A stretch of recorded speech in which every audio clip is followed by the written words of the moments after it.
The dream of the South Pacific ideal is answered here in Fiji. Although there are some 320 islands in the archipelago, only about 100 of them are inhabited. So if it's privacy you're looking for, you've come to the right place. Fiji has long been a destination for traveling surfers as well. The reefs here offer some of the best waves in the world, and the native culture has embraced the sport as something wonderful. Truly, Fiji is a surfing paradise.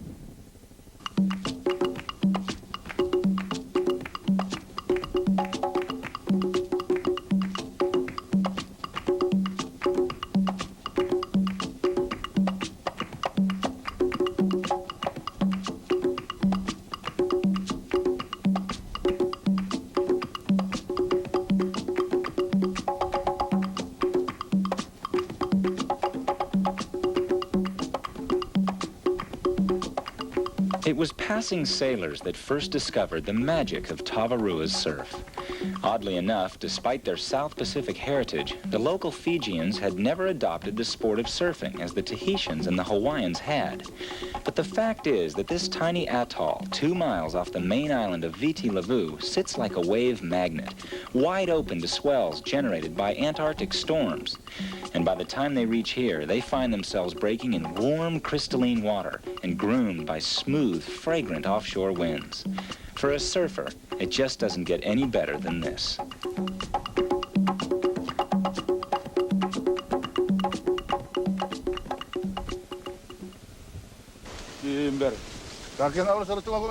Tavarua Island is owned by the Matangali family of the Suvu tribe.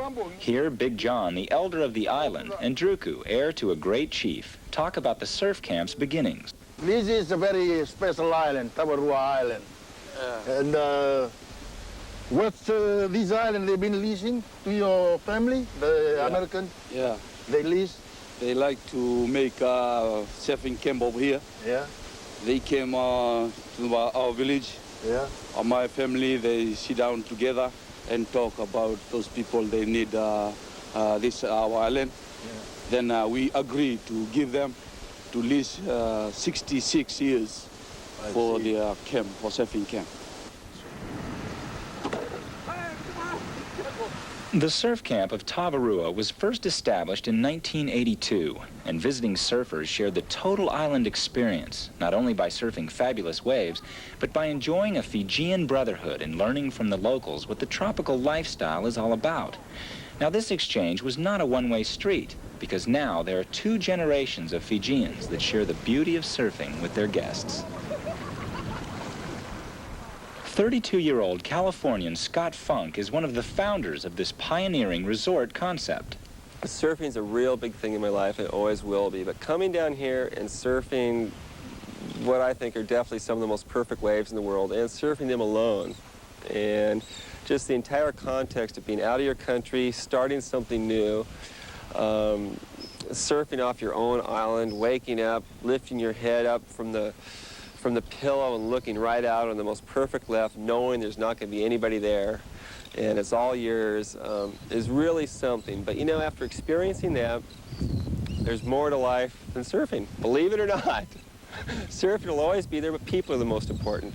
And the Fijians have shown me so much about life, friendship, love, trust, all that stuff, that I think that's the highlight of this whole thing.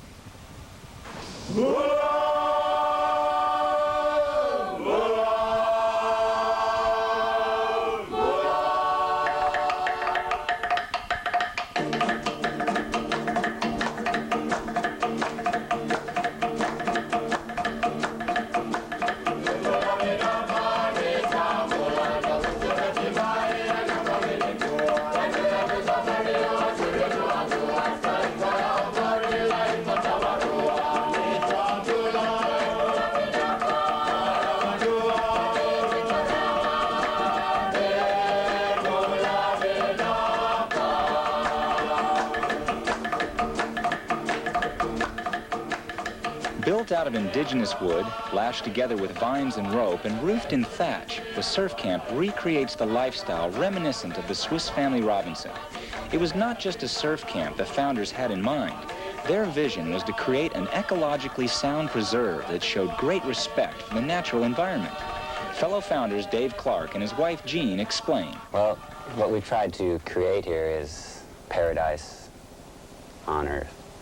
The environment is definitely paradise. The surf is fantastic, the island setting, the prevailing offshores, no bugs. It's a very unique environment, and what we've tried to do is provide amenities in such a way that you can enjoy those while not getting too comfortable in a Western-style air-conditioned condo. We like to have you feel what it'd be like to be in a village setting, but at the same time comfortable as well as experiencing the environment. It's kind of like being in a naturalistic approach. Also having good food to eat, that really makes a difference too, to be healthy and happy at the same time. But I think just being able to go out and talk to the Fijians or drink kava or kind of learn a little bit about what they think and how they live and everything, and not having such a segregation between the resort existence and that sort of village life. We really like that a lot, and we want to make sure that everyone else gets a chance to enjoy that.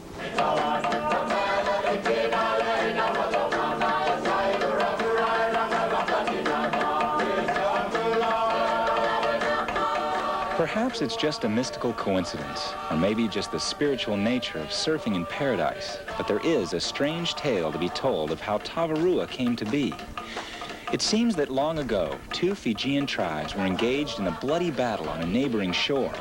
Druku's great-grandfather, the chief of the Suvu, though mortally wounded, still managed to escape and swim 6 miles across the strait to crawl up on the beach of this tiny coral island and die in peace. The island has been in his family's possession ever since. Once here, it's not difficult to imagine that perhaps the spirit of this great chief still watches over this paradise, its local people, and the lucky visitors that find themselves mesmerized by the magic of Tavarua.